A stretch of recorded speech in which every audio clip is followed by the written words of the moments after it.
Hola a todos, muy bienvenidos a esta entrevista que vamos a tener con Eric Rey de Castro, que como sabemos es un empresario muy influyente en el sector de bienes raíces nacional y bueno, definitivamente a través de todas sus empresas y emprendimientos está dejando una huella muy importante y el día de hoy vamos a conocer un poco más de él, que además para toda la audiencia de ASPAI, de la Asociación de Agentes Inmobiliarios, pues recordar que va a estar presente con nosotros este 17 y 18 de octubre en el evento COIPRI, que es un evento inmobiliario internacional donde van a venir delegaciones de distintos países a saber cómo están las tendencias y oportunidades de inversión en nuestro país. Así que muchas gracias, Eric, por estar presente el día de hoy en esta entrevista. Quiero comenzar preguntándote, Eric, primero por los orígenes, o sea, a ver, sabemos tu reconocida trayectoria como empresario inmobiliario, pero Eric fue en algún momento joven, ¿no? En algún momento un soñador, Todavía. digamos, un soñador de repente 15 años, de 17 años, ¿no? Que quizás empezó la universidad y quiero conocer un poco más de ti en ese contexto. Cuando eras un adolescente con muchos sueños y con muchas ganas de salir adelante, ¿cómo era tu vida en ese momento? Bueno, familiarmente siempre hemos estado cerca de los bienes raíces, desde mi bisabuelo en Ujú. Arequipa, que empieza a, en esa época las haciendas y con los excedentes de las haciendas a comprar bienes raíces. Mi abuelo también, mi papá igual. Entonces yo desde chiquito tenía esas conversaciones en la casa y lo acompañaba a mi papá a ver propiedades y crecí en ese ambiente de estar cerca a las distintas zonas de Lima, cómo iban creciendo, y íbamos a visitarlas los domingos, después nos íbamos a almorzar, pero pasábamos siempre viendo algo inmobiliario. Entonces, por supuesto que me llamó la atención y me gustó, y desde muchacho siempre pasaba por la calle o estaba montando bicicleta e iba viendo los letreros de se vende o se alquila, y leía en el periódico, en esa época en el comercio, los avisos clasificados, que salían las propiedades que estaban en venta y trataba de comparar el precio que veía ahí con lo que comprobaba en la calle. Entonces siempre me llamó la atención y leía mucho sobre el tema. Luego, cuando entré a la universidad, estudié administración, pero siempre mirando de nuevo temas de bienes raíces. Mi primera incursión a título personal, cuando estaba en la universidad, mi papá tenía un local que lo usaba como un depósito y estaba bien ubicado. Entonces yo le dije, papá, déjame limpiar y botar las cosas que no sirven y en todo caso buscar un depósito adecuado, pero en ese local yo lo puedo hacer un departamento Mm. de un dormitorio para alquilar. Y me lo dio. Wow. Y empecé a alquilarlo por semanas tipo Airbnb en esa época. Me acuerdo que no había agua caliente y compré una terma de agua caliente de unas chiquitas que estaban conectadas al mismo grifo. Y así fue mi primera experiencia de alquilar algo y de recibir ingresos con la nobleza que tiene el bien raíz en ese sentido. Y bueno, de ahí, junto con mi profesión, ya iba pasando los años en la Pacífico, fui leyendo y tratando de acercarme a lo que hacían en otros países en este sector, ¿no? El Perú estaba algo atrás y siempre he pensado que hay gente más inteligente que yo y más avanzada, entonces leo y comparo con otros países y me copio. Y eso es un poco lo que ha sido mi etapa joven y universitaria, ¿no? Ujú. Lo que dices es muy importante porque a veces, y acotándolo un poco al público que nos está viendo, que son personas que también, bueno, en Aspai pues nos dedicamos al corretaje, ¿no? A vender propiedades, intermediar, y de repente también algunas personas el desarrollo y demás. Sobre todo cuando uno está en una etapa temprana de la vida, es joven y le va bien en un negocio, en otro negocio, quizás se olvida de esa cuestión que tú has mencionado de seguir aprendiendo, ¿no? Tú con la trayectoria que tienes, te sigues considerando una persona que cada día aprende más de otras personas. Entonces, ¿qué tanto ha marcado esa forma de ver la vida y los negocios para tu éxito y desarrollo profesional? Fundamental. Yo creo que la frase en inglés es never stop learning, nunca parar de aprender. Y para eso hay que estar conectado al mundo. Yo leo todos los días 12 periódicos, por ejemplo, 3 de España, 3 de Chile, Wow. Sí, dos de Estados Unidos, uno de Inglaterra. Y los leo porque están más avanzados que nosotros. Entonces hay que peruanizar muchas de estas prácticas, muchos de estos conocimientos, pero de nuevo, esperar a que nosotros solitos lleguemos a veces es bastante más difícil o imposible. En cambio, si vemos lo que han hecho en otros países y lo peruanizamos, entre comillas, nos copiamos, pero en positivo, podemos aquí ganar tiempo y es lo que yo he hecho en los años con los distintos negocios que he desarrollado alrededor de los bienes raíces. Regresando y para hilar lo que nos contabas de tus primeras experiencias en real estate y que además tu familia se dedicaba también a real estate, sales de la universidad y ¿cómo fueron tus primeros pasos profesionales? ¿Trabajaste en una empresa? Sí, lo primero que hice, yo postulé en esa época que era un sitio muy privilegiado para estar, la IBM. Y ingresé y estuve ahí trabajando 3 años en Pricing and Planning, precios y planeamiento, que me ayudó también mucho en mi formación, pero me llamaba el trabajar para la familia, me llamaba el trabajar en mis cosas, y después de 3 años renuncié y empecé a hacer algunos negocios ya personales, algo de bienes raíces, pero también me dediqué a, en esa época, justamente leyendo y viendo oportunidades, me metí al negocio de autos, a los autos Lada. Yo fui el que trajo esa marca al Perú en 1992, cuando Fujimori abrió las importaciones. Y en esa época es una locura, no sé, los que son mayorcitos se acordarán, comprar un Nissan o un Toyota que eran ensamblados en el Perú te demoraba, tenías que hacer cola y esperar a veces más de un año y te costaba un vehículo 24.000, 25.000 dólares.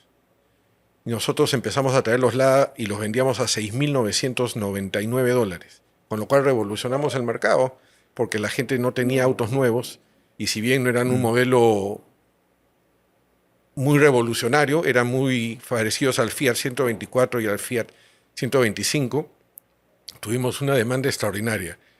¿Y yo en qué usaba los excedentes que pudimos ganar en ese negocio? En comprar locales. Compramos varios locales para la exhibición de vehículos, para el taller de vehículos, siempre con mi afición a los bienes raíces, ¿no? ¿Estamos hablando de tus veintitantos? ¿O ya 30 tenías y 30? 32, Claro. porque estuve en la IBM 3 años, quizás hasta 4, y que salí de la universidad y ahí En empecé. ese momento, ¿no? Porque son tus primeros pasos después de salir de la IMM, de emprender y demás. ¿Cómo afrontabas la incertidumbre, el miedo? Porque claro, emprender, ¿no? Después de haber trabajado en el corporativo, IBM es un corporativo. Súper. Entonces, ¿cómo es ese brinco? Porque, a ver, un egresado del UP normalmente hace línea de carrera y va a seguir muchos años en un corporativo y quiere ser presidente de la firma, ¿no? Pero ¿qué pasó por tu cabeza para dar ese salto y saber que vas a enfrentarte a la Hay una incertidumbre, ¿no? frase que a mí me gusta mucho y es, enséñame a alguien que nunca haya equivocado, que nunca se haya fallado, y yo te señalaré a un perdedor. Uf, Y sí, el trabajo del empresario potente. tiene subidas y bajadas, pero esos fracasos debieran ser lecciones, aprendizaje, y uno probablemente, como dice Bill Gates, aprende más de sus equivocaciones que de sus aciertos. Entonces son parte de la vida del empresario y de lo que se trata es mirar el largo plazo y tener una visión larga, ¿no? Entonces pasan en el corto y suceden, pero si uno tiene la noción y tiene la perseverancia de seguir adelante, lo va a lograr, ¿no? Claro, claro. Y de hecho, también has tenido otros negocios porque en algunas entrevistas he visto que hablaste de unas pizzas, ¿no? De una tienda, de unos locales de Sí, pizzas que luego llegaste a tener una cadena. eso lo hice mientras que estaba en la universidad, Ah, eso fue antes. Ok. antes. Me O sea, dediqué, desde la universidad ya estabas emprendiendo entonces. sí, siempre, bueno, Y desde que antes, te desde conté de antes, tener claro, el claro. cuartito Sí, este sí, de sí. depósito que lo volví un departamento de Claro. alquiler y comencé a ganar mi platita y con eso hice este negocio de pizzas. Yo copié de nuevo a un hamburguesero que hacía estos coches rodantes y vendía hamburguesas y le iba muy bien, se llamaba Schaefer. Y yo me copié la idea, pero haciendo pizzas.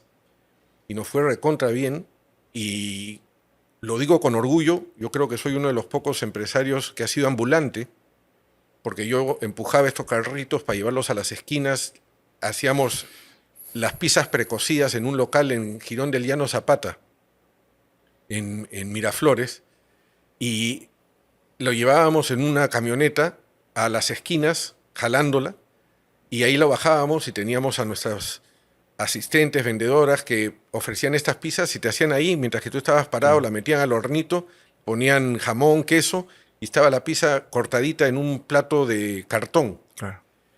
Y nos fue muy bien. Aumentamos de 1 a 2, a 3, a 5, a 12, y después dijimos, ¿y por qué no hacemos locales? Entonces hicimos un primer local en Comandante Espinar, de ahí hicimos Claro. otro local en Conquistadores, con Camino Real, y de ahí hicimos otro local en Miguel Dazo, y la verdad es que el tema comenzó a crecer también tremendamente. Ese negocio se complicó cuando hubo en esa época una crisis de sanidad Mm. y no permitían que la gente comiera en la calle. Entonces, en fin, tuvimos que configurar el negocio, pero es otra de las cosas en las que estuve también metido muchos años. Claro. Estos negocios hasta tus 30 y tantos años, digamos, te ha tenido altas y bajas. ¿Cómo decides entrar al real estate? Porque pasaste por, bueno, o sea, digamos, más fuerte, digamos, ¿no? Porque tu primera experiencia con real estate fue esta habitación que me comentaste, ¿no? Pero ¿cómo decides ingresar con más fuerza? Bueno, me doy cuenta cuando estoy en el negocio automotriz que compro bienes raíces Ujú, y genero alquileres, la claro. empresa hacia el vehículo propietario de los activos, ¿no? Luego con el negocio de pizzas también acabo con los locales. Entonces, Te das cuenta que todo está vinculado al real estate. exactamente, ¿no? Y de nuevo, leyendo, comienzo a ver que hay grandes compañías en el mundo que hacían bienes raíces comerciales, ¿no? Como CBRE, como JLL, como Colliers, como Cushman and Wakefield. Entonces digo, ¿por qué no traigo una de estas al Perú? Y elevo el nivel del trabajo que se hace con el conocimiento que ellos te aportan. Y me puse en contacto con, a raíz de una revista de América Economía, de nuevo leyendo, que ando leyendo todo el día, vi que los de Colliers tenían ya una operación en Chile. Y llamé a Chile, a la cabeza de la oficina, y me invitó a una reunión con la gente de Colliers en Miami en esa época, y tomé la franquicia.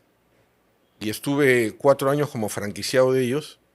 Les gustó mucho lo que hicimos en Perú, cómo operábamos, y ahí es donde me plantean ser socios. Y nos volvimos socios de la operación peruana. Claro. Y ahí arrancas Colliers. Ahí arrancó Colliers, que hemos estado 25 años juntos. ¿Cuál es la relevancia que ha tenido para ti y tu familia a lo largo de todo este camino emprendedor que me vas contando? Bueno, siempre la primera, ¿no?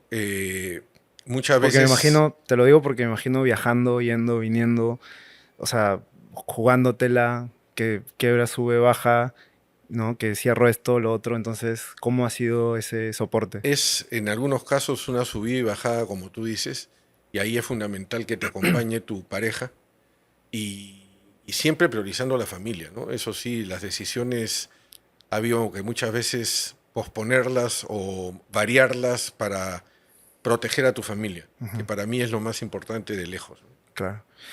Cuéntame, Eric, ¿qué es Colliers para ti? Es una organización muy bien concebida y que me ayudó a aprender muchas cosas.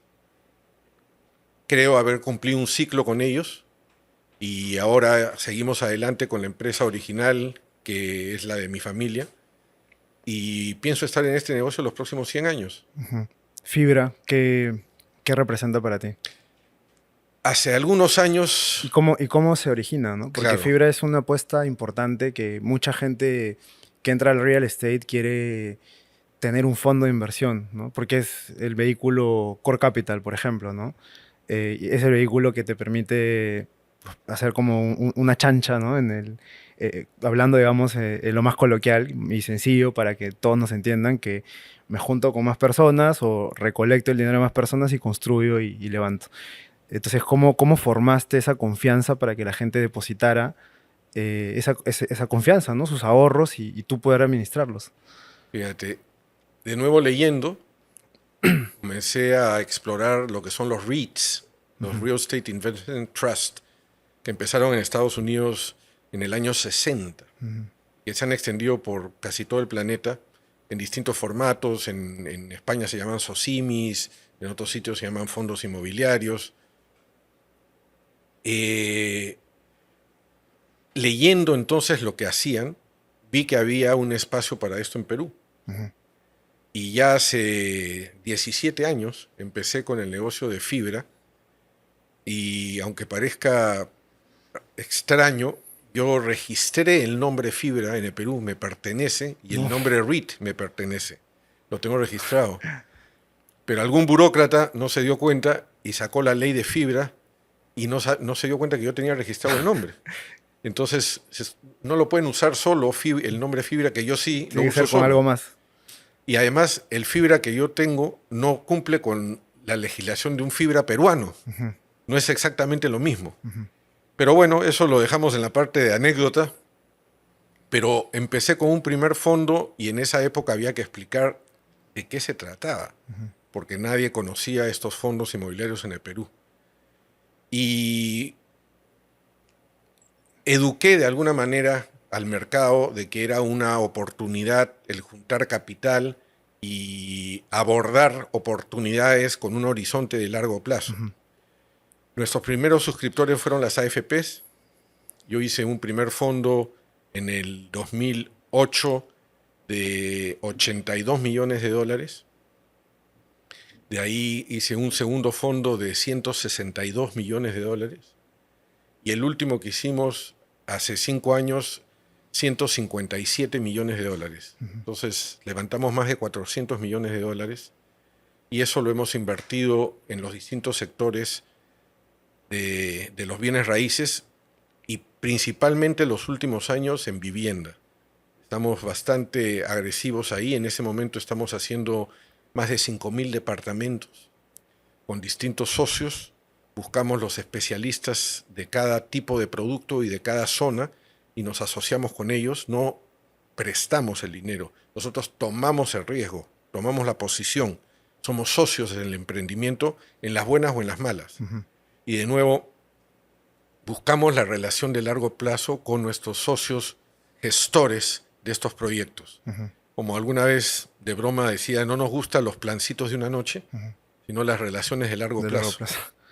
Sí, sí. Y de hecho, en Aspire, la gente que ha estado presente en el COVIPRE anterior, en tu ponencia en el 2023, sabe que tus ponencias tienen el tenor de hacernos ver el largo plazo, ¿no? De hacernos ver que el real estate no es un negocio inmediato, sino que requiere sacrificios y que toma tiempo, ¿no? De maduración.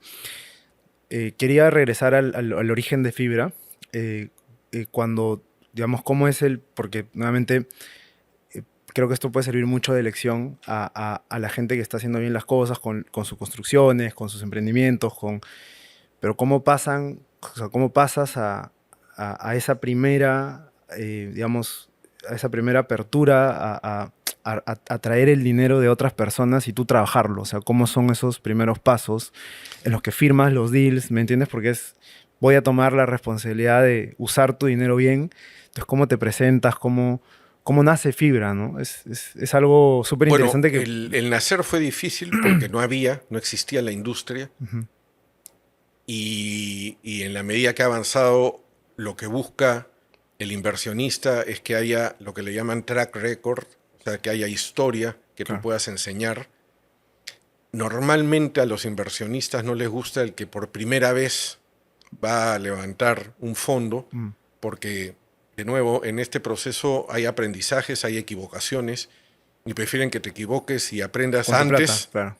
y no con su plata. Y ya cuando llegues hayas hecho un camino, ¿no? Entonces, eso es algo que nos ha ayudado mucho en el tiempo, ya tener un camino hecho y cosas que mostrar de éxitos, de resultados. Claro. Porque viene después de Colliers, ¿no? Porque Colliers hace más de 20 años. Sí. Entonces ya tenías Sí, el respaldo. sí, pero es algo separado. Claro, ¿No? claro, pero hace 17 años, entonces es después de Colliers, Ujú. pero te apalancas también de la red de contactos, De la de la información, información, del del tracking estar que ya en tú la tenías. calle, de estar en la Ok, esquina, de participar en los cierres de una operación donde a veces si tú preguntas a cuánto se vendió o a cuánto se alquiló, te dicen a 100, pero en realidad no te están diciendo que, oye, le he dado 6 meses libres o le estoy devolviendo con una nota de sí, crédito, en vez de cobrarle 20, le estoy cobrando 15. Y si no estás metido en la operación, ese es el tipo de información a la que no accedes y por ende no puedes orientar adecuadamente tus inversiones para claro, conseguir los mejores resultados. claro. Y pensando en el usuario que nos ve, en el público que tenemos, si alguien quiere invertir en una fibra, bueno, en tu fibra, por ejemplo, para entenderlo, digamos, uno puede tener un ticket de $50,000 y depositarlo y firmar un documento y esperar cuántos años para ver su retorno. En nuestro caso, el mercado de personas que tú mencionas no lo hemos atacado. Solo hemos ido a inversores Ok, institucionales, o sea, las AFPs, compañías de seguros y los famosos family offices, claro. que tenemos muchos del extranjero.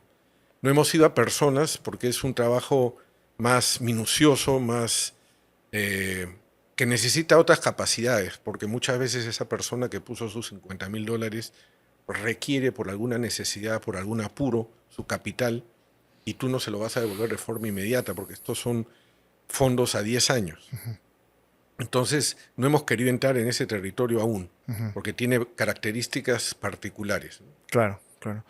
Y de cara a RE Propiedades, que también sé que hace poco, bueno, hace menos tiempo en todo caso, nació con más fuerza y tú lo hiciste público y demás. ¿Cuál es el futuro que le espera, no? Bueno, el futuro inmobiliario del Perú para mí es súper atractivo. Pienso que mucha gente no toma conciencia de algo que es fundamental, que es importantísimo y que es irrepetible, y que es la demografía. El Perú es un país que está viviendo el bono demográfico, es decir, la mayoría de la población está en la etapa de producir y de consumir. Los viejitos y los niños son menos. Esto va a ir cambiando porque la población peruana ya empezaba a tener menos hijos y a envejecer, pero el bono demográfico va a durar todavía 20 años más, con lo cual tenemos una demanda importante asegurada. Es como que el Perú fuera una tienda que abre su puerta Ujú. todos los años y viene compradores. Al año siguiente abre la puerta y vienen más compradores. Y no ha hecho publicidad, no ha hecho nada distinto. Pero al año siguiente abren y vienen más compradores. Porque cada vez ingresan al mercado estos niños de 12, 15, 16, que llegan a los 18 y comienzan a recibir un sueldo y luego comienzan a consumir. Entonces quieren más tiendas, quieren más supermercados, quieren más departamentos, y esa demanda Ujú. sostenida, que no la tiene Europa, por ejemplo, que es una población que envejece, inclusive la China con la política del hijo único, tiene un problema enorme en su demografía hoy día. El otro día estaba leyendo un artículo que ahorita son 1.300 más o menos millones de chinos, y en el año 2100 van a ser 600 millones de chinos. Wow. Japón en este momento son 125 millones más o menos. Claro, cada vez la gente quiere tener menos hijos. Pero bueno, en Exactamente, Perú todavía está exactamente. terminando Y esa es la oportunidad esa que tiene ola. Perú. Igual Y para quienes, digamos, están escuchando la entrevista, el bono demográfico, no sé si nos puedas explicar un poco la definición de bono demográfico. el bono demográfico es cuando es la población que está en la edad Correcto.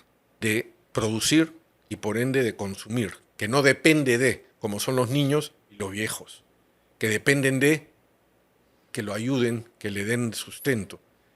En cambio, los que trabajan y producen son la mayoría. Y cada año ingresa más gente, porque son A los la niños etapa que están productiva. creciendo. Son los hijos que hicimos hace 15 años, hace 17 años, que van creciendo Claro, y van entrando al mercado. claro, Entonces, esa es esta puerta que te digo que abres y que cada año vienen más y más y más, y eso va a seguir todavía por muchos años. claro. Entonces, esa demanda constante, sostenida, que Lo único, ojalá la política pues no la complique, pero va a hacer que haya cada vez más compradores. Claro, en términos de precios, estamos hablando de ir cada década, bueno, con ciertos vaivenes de aquí a acá, ¿no? O sea, pero en el camino tenemos fluctuaciones Sí, y también por distinto tipo de segmento de propiedades, ¿no? sí. Segmento de tipo de propiedades de ticket de los distritos altos, ¿no? Que son 5, ¿no? Miraflores, La Molina, Surco, Barranco y San Isidro. Y luego tienes los segmentos medios, ¿no? Que son Surquillo, Magdalena, San Miguel, Jesús María, Surquillo, ¿no? No más por ahí. O sea, estos de segmento medio están creciendo un poquito más rápido que los de segmento alto. Los de segmento alto sí se han estancado un poco más, ¿no? Entonces, ¿cómo es ahí digamos, cómo ves el futuro de esos precios? Pero ya yendo al doble clic, ¿no? Porque sabemos que igual va todo el promedio, al final va a ser esto, ¿no? Pero por segmento, ¿qué comentario tienes? Claro, si vemos, ¿Qué comentario como tú tienes dices, sobre la curva de Ajá. precios, hoy estamos acá, en 10 años De vamos a todas estar acá. maneras, pero... Pero de acá a acá no es una línea Exacto. recta. De acá a acá, uy, uy, Y y también por llegas, ¿no? segmentos, ¿no? Y Entonces, también por sobre el segmentos. segmento de los distritos altos y distritos medios, ¿cuál es tu comentario de cara a los próximos El años? segmento que más crece es el medio. Ahí es donde se da con mucha fuerza este bono demográfico. Entonces, en la medida que tengan acceso al crédito hipotecario, que es donde es crucial el apoyo de mi vivienda y la banca privada que pueda dar créditos a 25 o 30 años, eso no va a parar. Exacto. La parte alta es la parte chiquita y no tiene la misma fortaleza que tiene este segmento medio, que en la medida que nuestra economía camine razonablemente bien, que siga Julio Velarde en el Banco Central de De Reserva, todas maneras, vamos a tener buenas tasas y largo plazo. Y claro, eso va a hacer que, de nuevo, junto con la demografía joven, haya una demanda sostenida. claro. Y para el que nos está escuchando y tiene su casa, por ejemplo, no sé, en un segmento alto, y que dice, oye, me está costando tener precios más altos, o sea, cada año que pasa no veo una plusvalía, me parece interesante el bono demográfico, me parece interesante todo lo que comentan, pero mi propiedad se está depreciando. Entonces, ¿cuáles son las oportunidades donde uno tiene que ahora como ciudadano de a pie, eh, que la gran mayoría que nos está viendo y que por ahí puede recibir tu recomendación, a dónde llevar esa plata, a dónde mover, a dónde alocar mi recurso para ver una plusvalía? Yo tuve la oportunidad, la suerte de conversar muchas veces con don Mario y don Pedro Brescia, los grandes inmobiliarios del Perú, aparte de otros negocios, ¿no? Pero una vez le pregunté a don Mario, ¿usted nunca vende? Y él me contestó, Eric, solo se vende un bien raíz para comprar otro mejor. No para meterte otro negocio, no para poner la plata en el Sabio, banco, sino para comprar otro mejor. Entonces, a tu pregunta es, si tengo la oportunidad, identifico un activo inmobiliario que tiene más capacidad de plusvalía, debo migrar hacia ese, ¿no? claro. ¿Y cómo encuentras eso? Bueno, ya ahí viene la chamba de De identificar los asesores que también tienes que exactamente, tener, ¿no? exactamente. Y apalancarte de ellos. Eric, ya para entrar a la recta final de la entrevista y obviamente agradecerte por el espacio que te has dado para conversar con nosotros y especialmente para la audiencia de Aspy, y recordar obviamente que, bueno, me dirijo a la cámara, ¿no? A los quienes nos están viendo, que el 17 y 18 de octubre vamos a tener el evento COIPRI y Eric va a ser ponente, y la verdad es que vamos a hablar bastante de tendencias inmobiliarias y no sé si igual nos quieres dar un pequeño adelanto de lo que se va a ver ese día, en cuanto a tendencias o mensajes que se pueda llevar la gente. Bueno, la idea es hacer un refresco de algunos de los sectores en los que estamos y mirar cómo ha venido los últimos años y hacia dónde vamos, para dar tranquilidad que en el largo plazo las cosas pintan bien. En el corto vamos a entrar a un periodo entretenido, por decirlo de alguna manera, con las cosas políticas que vamos a ver, pero de nuevo, los bienes raíces hay que mirarlos en el largo plazo. E inclusive les podría decir que cuando las cosas se ven complicadas y la gente se asusta, nosotros debemos siempre ir a los fundamentos. Y si identificamos una propiedad que tiene muchas posibilidades de plusvalía, es el momento de comprar cuando otros están vendiendo. Claro, Para eso tenemos que tener mucha disciplina de ahorro. y de tomar la decisión, de arriesgarse en tomar la decisión. Y a veces eh, caemos en el miedo generalizado y no separamos las emociones de la razón. Y la razón debe ser el fundamento para tomar la decisión. Entonces debemos buscar siempre tener en vista oportunidades que tomaríamos si el propietario quiere vender. Correcto. Yo quiero puntualizar un comentario que escuché tuyo en una entrevista cuando hablabas de cuando uno es joven y está empezando a construir, es importante tener la disciplina de ahorrar, no comprarse el carro de lujo, de no comprarse las últimos relojes, de no... Háblame un poco de eso porque hoy en día quizás hay más razones para más bien gastar la plata antes de pensar en construir, ¿no? Y cómo eso te ha servido a ti. Mira, eso es, de nuevo, apelar a la disciplina, pero se llama en psicología saber postergar la gratificación.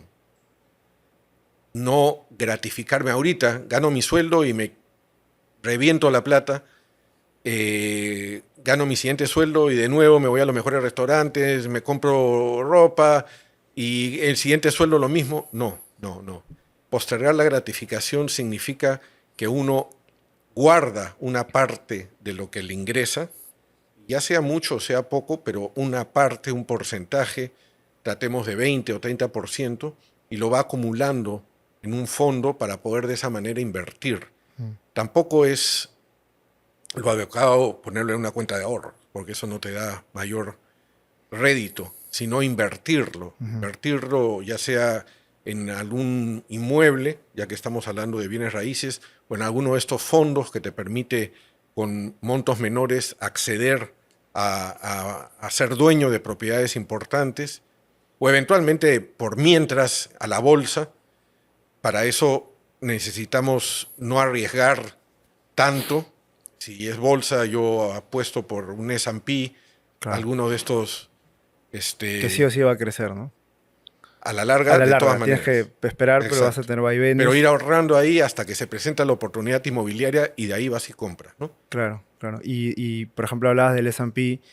Y claro, es como lo que mencionas de la tendencia del real estate, ¿no? O sea, vas a crecer de aquí a 10 años, seguramente vas a pasar de aquí a acá, pero en el camino vas a tener una serie de vaivenes que el tema es que cuando el vaivén de repente está un poquito más bajo, te asustas y vendes y ahí quizás te perdiste una gran oportunidad, ¿no? De comprar en ese momento más bien Ahí y... viene el tema de separar las emociones de los fundamentos, de la racionalidad de esa oportunidad, de esa compra, de ese inmueble, ¿no?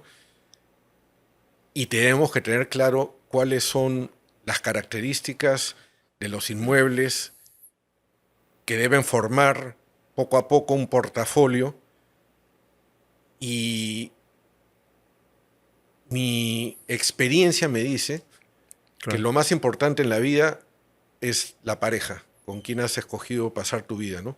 Pero la segunda es tu bien raíz, Claro. porque le metes muchos años con una hipoteca en ir pagándola, y si no escogiste bien, pasan los años y no tiene la plusvalía que pudo haber tenido Sí. si sabías escoger qué comprar. Entonces, si para la primera decisión le metes años de noviazgo, de conocer Claro. chicas, debieras meterle igual tiempo a entender qué comprar para tu segunda decisión más importante de la vida, que es tu bien raíz. Para eso hay que educarse, ¿no? ¿Por qué es mejor una esquina? ¿Por qué es mejor una calle con tráfico, sin tráfico, dependiendo de cuál es su uso? Eh, ¿Cómo transita la gente? ¿Qué tráfico, si es comercial? ¿Qué perfil tiene? ¿Qué pricing power, qué Ujú. poder de compra o de precio, digamos, puede asumir esa propiedad? ¿Qué escasa es en términos relativos? ¿O hay muchas iguales? ¿O es muy fácil de replicar? Cosas de ese tipo que hay que profundizar, ¿no? Sí, y de hecho la gente, bueno, toma decisiones quizás sin tanta información y ahí es donde uno tiene ciertas complicaciones. Te hago una pregunta, Eric. ¿Qué le dirías tú a tu yo de 25 años? Le diría que tiene que ser disciplinado, que tiene que poder postergar la gratificación y que lo más importante en su vida es escoger la pareja, porque te va a acompañar en las subidas y en las bajadas que vas a tener de todas maneras. Y es fundamental en ese sentido tener una familia sólida que te acompañe. Y luego es el juego de la vida. Verlo con positivismo, ver siempre para adelante, tener visión de largo plazo. Y como dije en un comienzo, enséñame a alguien que nunca se haya equivocado y yo te señalaré a un fracasado. Te siento una persona muy agradecida de tu esposa, de tu familia. Claro que sí. Dice mucho de ti. Pero, ¿qué tal si alguien se da cuenta, quizás a sus 25 años, que puede tomar una decisión distinta? ¿Tú recomendarías que le dé un doble clic y evalúe tomar esa decisión? Bueno, ahí viene O el sea, tema sí, de que ser tiene que impulsivo, ¿no? De ser impulsivo o de profundizar en las decisiones. Y a mí me sirvió mucho leer y aprender de gente que yo admiro, que es exitosa, entender cómo llegó ahí, qué pasos dio y qué equivocaciones comparte contigo para no repetirlas. Claro, No tengo que yo estrellarme contra la puerta porque claro. es parte de la vida. No, si me pueden decir, oye, no te estrelles contra esa puerta, ve por acá, yo voy a ir por ahí. Entonces, pienso que hay que saber aprovechar las experiencias de los otros para no tener la necesidad de que todos los errores te los tengas que comer tú, sino Claro, por lo menos que sean la mitad de los errores. claro. ¿Qué es lo que hoy te mueve?